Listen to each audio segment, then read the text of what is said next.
Hello everyone, मैं आंचल आप सभी का आपके अपने परिवार शारदा ब्रेन बूस्टर्स में हार्दिक अभिनंदन करती हूँ। आशा करती हूँ आप सभी बहुत अच्छी होंगी और आप सभी की तैयारी काफ़ी अच्छी चल रही होगी।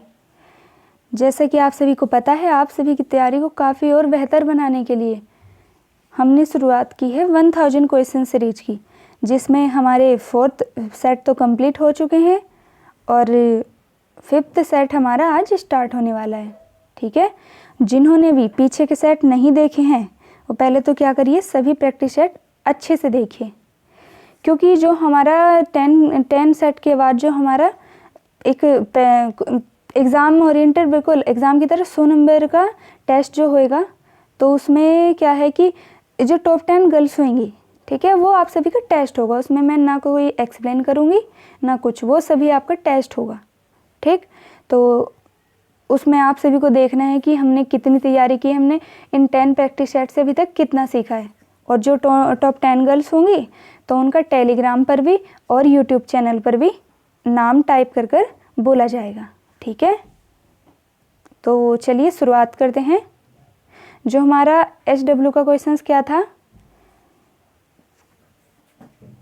हमारा HW का क्वेश्चन था विश्व स्वास्थ्य संगठन की स्थापना कब हुई थी।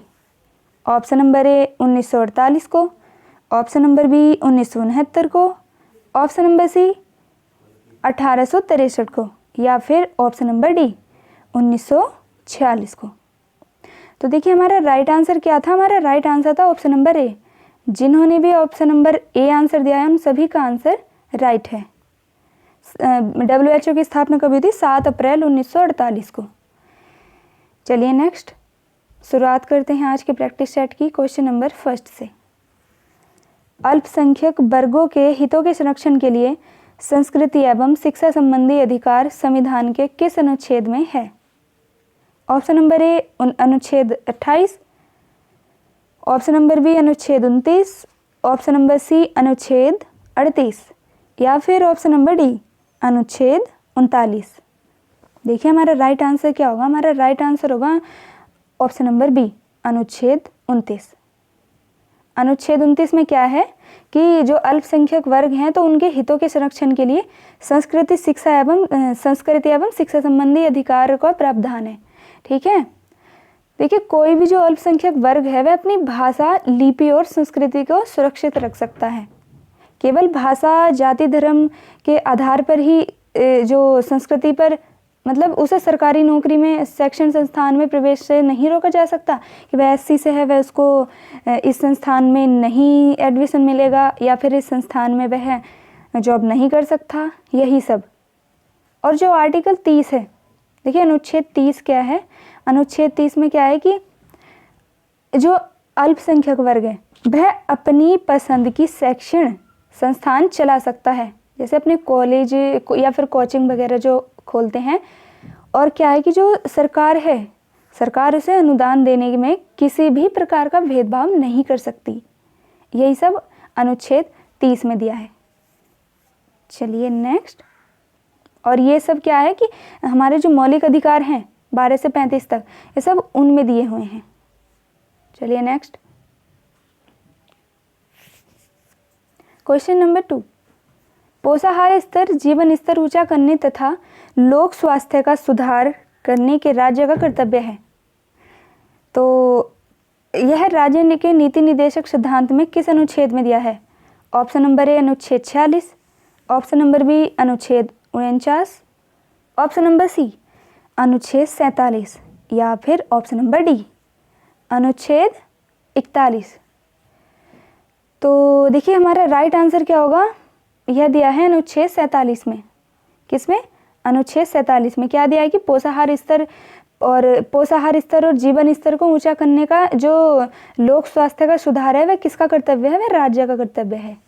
तो राज्य के नीति निर्देशक सिद्धांत अनुच्छेद 47 में है वर्णित किया गया है।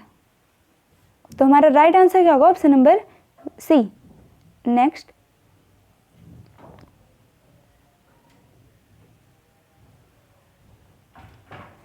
Question number 3। हिंदू धर्म में आश्रम के कितने प्रकारों का वर्णन किया गया है। क्या 4 प्रकार होगा, या फिर 5 प्रकारों का, या फिर 6 प्रकारों का, या फिर 8 प्रकारों का? देखिए 8 प्रकार के, 8 प्रकारों के तो हमारे हिंदू धर्म में विवाह हैं। और जो आश्रम है, आश्रम कितने प्रकार के हैं? देखिए आश्रम है 4 प्रकार के। तो राइट आंसर होगा हमारा ऑप्शन है। जो आश्रम में कौन कौन से हैं? एक तो है ब्रह्मचर्य, ब्रह्मचर्य, ठीक है। दूसरा क्या है? दूसरा है गृहस्थ, जो पारिवारिक जीवन होता है, गृहस्थ। तीसरा क्या है? तीसरा है वानप्रस्थ, वानप्रस्थ। और जो चौथा है वह कौन सा है? वह है संन्यास। क्या है? संन्यास। जिसमें क्या है, जो ये दोनों वानप्रस्थ और संन्यास है, इन दोनों में क्या है? इनको बोलते हैं निवृत्ति मार्ग के विकास में सहायक। और जो ब्रह्मचर्य और गृहस्थ हैं, इनको बोलते हैं प्रवृत्ति मार्ग में प्रदान करते हैं जो है, ठीक है। तो इस समय हमारा राइट आंसर होगा ऑप्शन नंबर ए। और जो हिंदू धर्म में विवाह हैं उनके प्रकार हैं 8, और जो आश्रम है उनके प्रकार है 4, और जो संस्कार हैं, तो संस्कार कितने हैं? 16।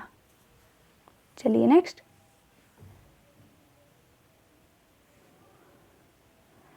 बाल श्रम निषेध दिवस कब मनाया जाता है? ऑप्शन नंबर ए 10 नवंबर, ऑप्शन नंबर बी 12 जून, या फिर ऑप्शन नंबर सी 14 नवंबर, या फिर ऑप्शन नंबर डी 16 जनवरी। देखिए हमारा राइट आंसर क्या होगा? राइट आंसर होगा ऑप्शन नंबर बी 12 जून को। जो बाल श्रम निषेध दिवस कब मनाया जाता है? 12 जून को। और देखिए इसकी शुरुआत कब हुई? शुरुआत हुई इसकी 2002 से, ठीक है, 2002 से। किसने की? अंतर्राष्ट्रीय श्रम संगठन द्वारा इसकी शुरुआत की गई। कब? 2002 में। और दिवस कब मनाते हैं? 12 जून को। देखिए इसका उद्देश्य क्या है?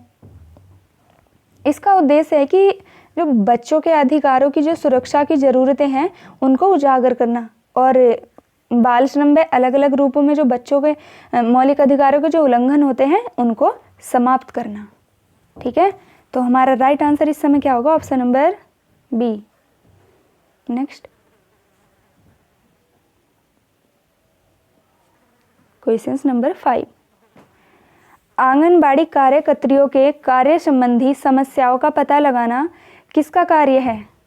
ऑप्शन नंबर ए मुख्य सेविका, या फिर एनएम, ऑप्शन नंबर सी आशा, या फिर ऑप्शन नंबर डी ग्राम प्रधान। तो देखिए राइट आंसर होगा हमारा ऑप्शन नंबर ए मुख्य सेविका, जो आप बनने वाली हैं, ठीक है। क्या कर्तव्य होता है कि आंगनबाड़ी कार्यकर्त्रियों की जो जितने भी कार्य संबंधी समस्याएं होती हैं, तो उन सभी का पता लगाना किसका कार्य होता है? मुख्य सेविका का, ठीक है। देखिए मुख्य सेविका क्या है कि जो आंगनबाड़ी और जितने भी कार्यकर्त्री सहायिका वगैरह होती हैं, इन सभी के, और जो सीडीपीओ होते हैं, ठीक है, उन सभी के बीच की कड़ी होती है, ठीक है। तो इस समय हमारा राइट आंसर क्या होगा? ऑप्शन नंबर ए। नेक्स्ट, विवाह की जड़ें परिवार में हैं, न कि परिवार की जड़ें विवाह में। तो यह कथन किस समाजशास्त्री का है? तो ऑप्शन नंबर ए हावेल, या फिर ऑप्शन नंबर बी मर्डॉक, या फिर ऑप्शन नंबर सी ई वेस्टरमार्क, या फिर ऑप्शन नंबर डी मार्गन। तो बताइए हमारा राइट आंसर क्या होगा? हमारा राइट आंसर होगा ऑप्शन नंबर सी ई वेस्टरमार्क। ई वेस्टरमार्क जो है, इन्होंने क्या कहा है कि जो विवाह की जड़ें परिवार में हैं, न कि परिवार की जड़ें विवाह में। तो हमारा राइट आंसर होगा ऑप्शन नंबर सी।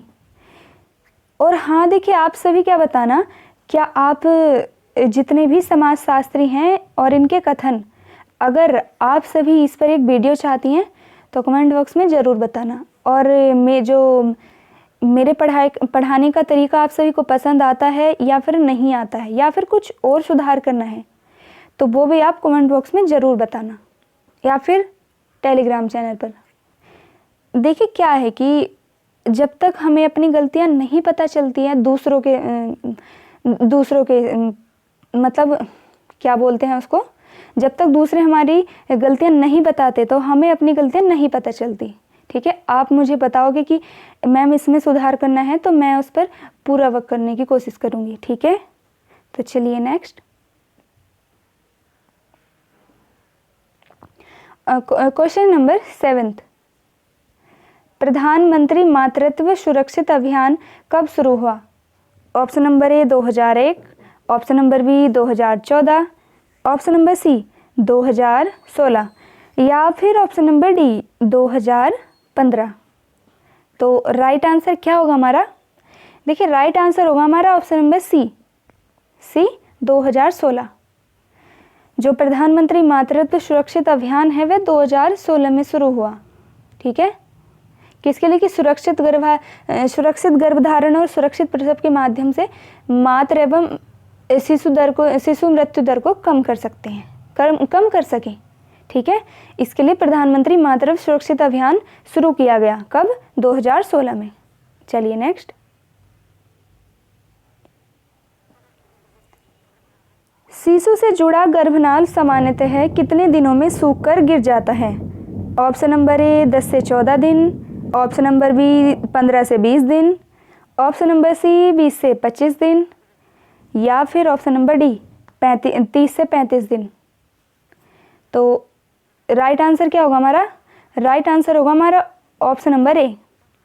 लगभग 10 से 14 दिन बाद क्या है कि शिशु से जो जुड़ा गर्भनाल होता है तो वह सामान्यतः सूखकर अपने आप ही गिर जाता है।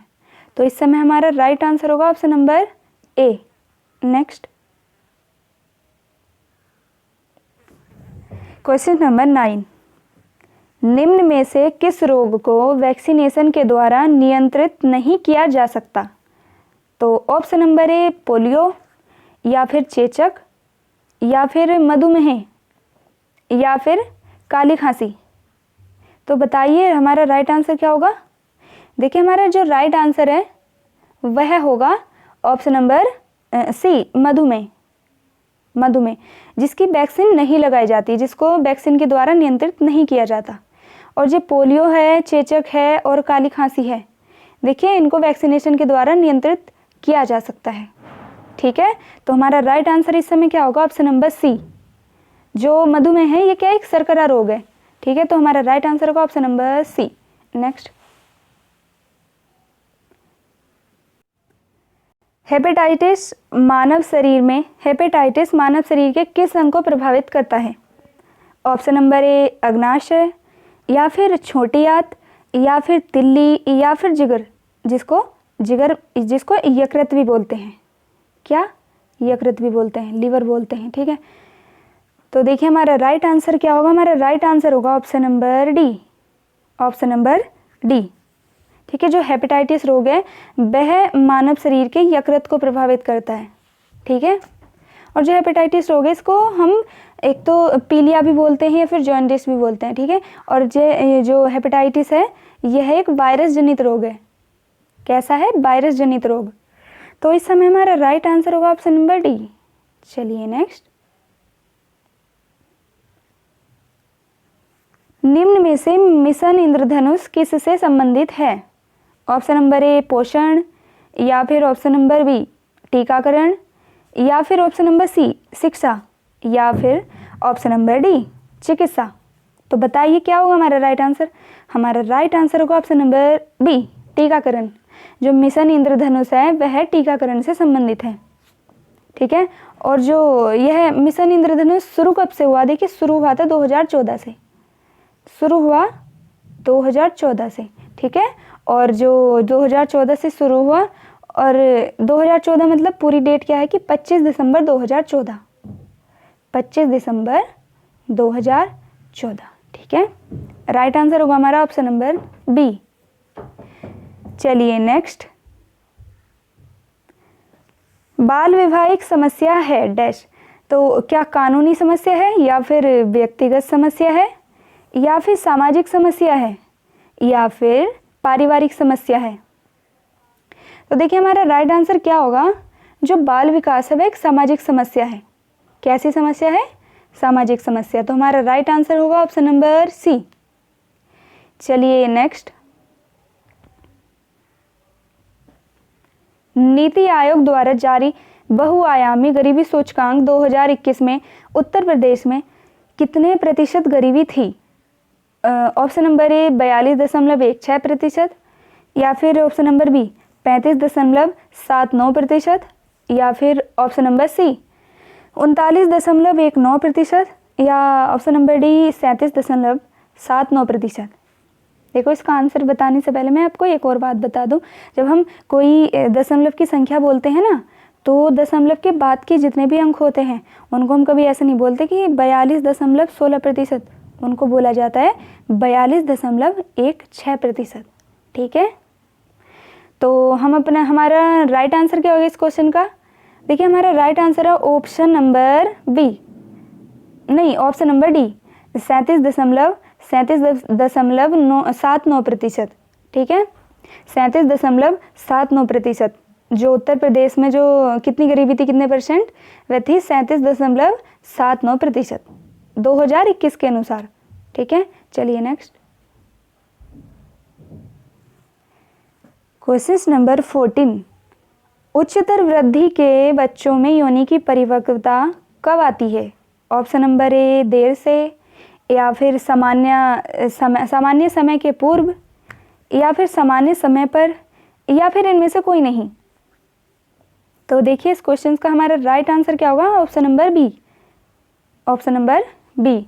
देखिए, जो उच्चतर वृद्धि के जो बच्चे होते हैं उनमें परिपक्वता सामान्य समय से पूर्व ही आ जाती है, तो option number B right answer होगा। चलिए next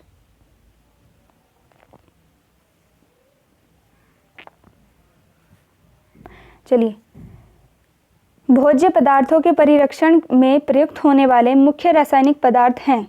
option number A sodium benzoate, option number B चीनी, या फिर ऑप्शन नंबर सी तेल, या फिर ऑप्शन नंबर डी नमक।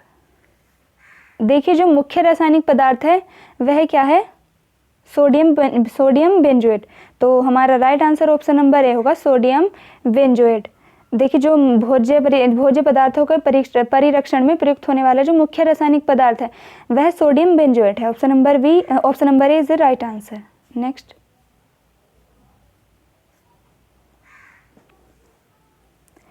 विटामिन ए की कमी से प्रकट होने वाला सबसे पहला रोग। ठीक है, सबसे पहला रोग तो कौन सा है? क्या जीरोप्थैल्मिया, या फिर रतौंधी, या फिर केरेटोमलेशिया, या फिर ऑस्टोमलेशिया। तो देखिए, हमारा राइट आंसर क्या होगा? जो हमारा विटामिन ए की कमी से होने वाला जो सबसे पहला रोग है तो वह है रतौंधी।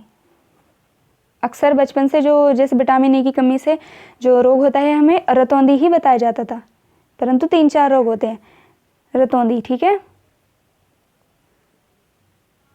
चलिए, और जो जीरोप्थैल्मिया है यह भी विटामिन ए की कमी से ही होता है। ठीक है, और जो केरेटोमलेशिया है यह भी विटामिन ए की कमी से ही होता है, और जो ऑस्टोमलेशिया यह होता है विटामिन डी की कमी से। ठीक है, और जो विटामिन ए का जो रासायनिक नाम है वह क्या है? रेटिनॉल।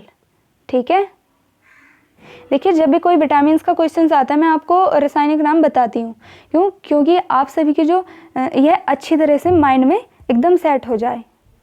ठीक है, क्योंकि ये हमारे लिए इम्पोर्टेंट है। चलिए नेक्स्ट,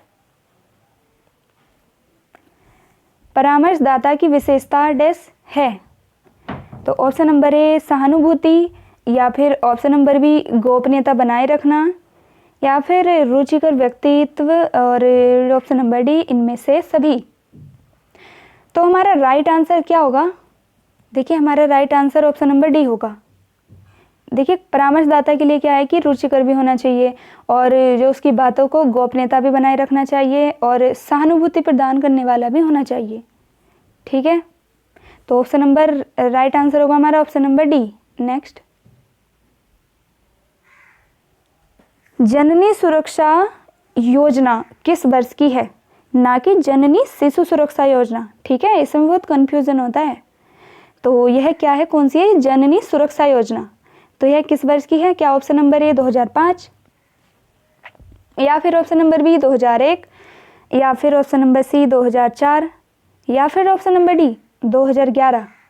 तो बताओ कब की है यह है 2005 की। ठीक है, राइट आंसर होगा हमारा ऑप्शन नंबर ए।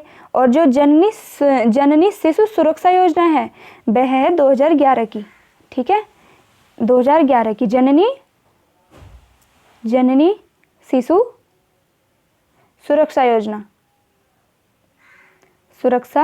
योजना। ठीक है, तो चलिए नेक्स्ट क्वेश्चन नंबर 19। निम्न में से शरीयत अधिनियम किस वर्ष का है? Option number A 1936, option number B 1938, option number C 1937 या फिर ऑप्शन नंबर डी 1945। तो देखिए कब का है शरीयत अधिनियम, तो हमारा राइट आंसर क्या होगा? हमारा राइट आंसर होगा ऑप्शन नंबर सी 1937 का।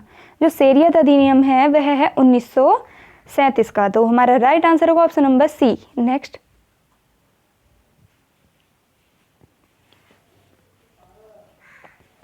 निम्न में से 20 सूत्री कार्यक्रम किस वर्ष का है? Option number A 1965, option number B 1974 या फिर ऑप्शन नंबर सी 1995 या फिर ऑप्शन नंबर डी 1975। जो हमारा 20 सूत्री कार्यक्रम है यह है 1975 का, तो राइट आंसर क्या होगा हमारा? Option number D 1975। चलिए नेक्स्ट, और जो क्वेश्चंस एक्सप्लेन करने लायक होते हैं ना, तो वो मैं अपना आप ही एक्सप्लेन कर देती हूँ। ठीक है, चलिए नेक्स्ट, दहेज प्रतिषेध अधिनियम 1961 की किस धारा में दहेज को परिभाषित किया गया है? ऑप्शन नंबर ए धारा 2, ऑप्शन नंबर बी धारा 4, ऑप्शन नंबर सी धारा 3 या फिर ऑप्शन नंबर डी धारा 5। तो इसका राइट आंसर क्या होगा हमारा? ऑप्शन नंबर ए धारा 2। ऑप्शन नंबर ए धारा 2। धारा 2 में क्या है कि जो दहेज है उसको परिभाषित किया गया है, उसकी परिभाषा दी गई है। तो राइट आंसर होगा हमारा ऑप्शन नंबर ए। नेक्स्ट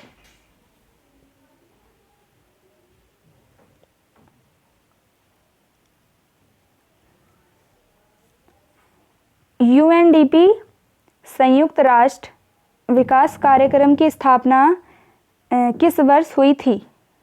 तो क्या ऑप्शन नंबर ए नवंबर 1945 को, या फिर ऑप्शन नंबर बी दिसंबर 1965 को, या फिर ऑप्शन नंबर सी अक्टूबर 1975 को, या फिर ऑप्शन नंबर डी नवंबर 1965 को। तो देखिए कब हुई यूएनडीपी की स्थापना, तो हमारा ऑप्शन नंबर राइट होगा 1965। कहाँ पर है? डी नवंबर 1965 में। ठीक है, और जो यूएनडीपी है संयुक्त राष्ट्र विकास कार्यक्रम, तो इसका जो मुख्यालय वह कहाँ पर है? मुख्यालय है न्यूयॉर्क सिटी। न्यूयॉर्क सिटी कहाँ पर है? यूएसए में। ठीक है, तो इस समय हमारा ऑप्शन नंबर डी राइट है। नेक्स्ट, कोविड-19 टीकाकरण अभियान की शुरुआत भारत में कब हुई थी? Option number A 2020, option number B 2021 या फिर ऑप्शन नंबर सी 2019 या फिर ऑप्शन नंबर डी 2022। तो बताओ हमारा राइट आंसर क्या होगा? देखिए हमारा राइट आंसर क्या होगा? हमारा राइट आंसर होगा ऑप्शन नंबर कहाँ पर है? बी 21। Option number B 21। 2021 में कोविड-19 टीकाकरण की जो शुरुआत थी हुई थी। कब हुई थी? जनवरी 2021 में। जनवरी 2021 में। ठीक है, और जो इसकी पहली वैक्सीन लगाई गई थी, पहला टीका किसको लगाया गया था? एक सफाई कर्मचारी थे मनीष कुमार। मनीष कुमार। ठीक है, तो हमारा राइट आंसर होगा ऑप्शन नंबर बी। चलिए नेक्स्ट, बच्चों के भाषाई विकास के लिए आवश्यक गतिविधियां हैं। तो क्या अनुकरण एवं वार्तालाप करना, या फिर उनके साथ प्रश्नोत्तर करना, या फिर खेल एवं कहानी सुनाना, या ऑप्शन नंबर डी इनमें से सभी। देखिए हमारा राइट आंसर होगा ऑप्शन नंबर डी। जो बच्चों का भाषाई विकास है तो उनके लिए देखो उनके साथ बातचीत करना, ठीक है, और उनके साथ प्रश्नोत्तर करना और उनके साथ खेलना व उनसे कहानी सुनाना, ठीक है, जो उनकी भाषा शैली में सुधार करेगा, उनके भाषाई विकास में आवश्यक है। तो राइट आंसर होगा हमारा ऑप्शन नंबर डी। चलिए नेक्स्ट और लास्ट क्वेश्चन, निम्न में से कब जन्म के पश्चात लगभग शिशु का पहला दांत निकलता है? जो शिशु का पहला दांत लगभग जन्म के हमारे कितने माह तक, अप्रोक्स कितने माह में निकल जाता है पहला दांत? तो क्या ऑप्शन नंबर ए 6 से 9 माह, ऑप्शन नंबर बी 9 से 10 माह, या फिर ऑप्शन नंबर सी 11 से 12 माह, या फिर ऑप्शन नंबर डी 2 से 3 माह। तो राइट आंसर क्या होगा हमारा? देखिए हमारा राइट आंसर होगा ऑप्शन नंबर 6 से 9 माह, ऑप्शन नंबर ए। नॉर्मली 6 से 9 माह पर जो शिशु आता है उनका पहला दांत निकल जाता है, ठीक है। और 2 वर्ष की आयु तक शिशु के पूरे जो 20 दांत होते हैं, जिनको दूध के दांत बोला जाता है, वो निकल जाते हैं, ठीक है। तो हमारा राइट आंसर होगा ऑप्शन नंबर ए। तो चलिए, और हाँ, जो 30 जुलाई को ट्विटर कैंपेन है उसको बिल्कुल भी नहीं भूलना है आप सभी को, ठीक है। हैशटैग और टाइम वो ग्रुप में बता दिया गया है। टाइम क्या है? टाइम है 10 बजे सुबह के 10 AM।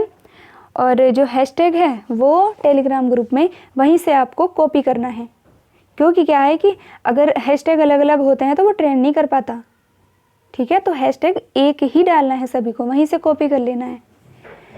तो आज का हमारा SW का क्वेश्चन क्या है? सभी को राइट आंसर देना है। देखो चलिए,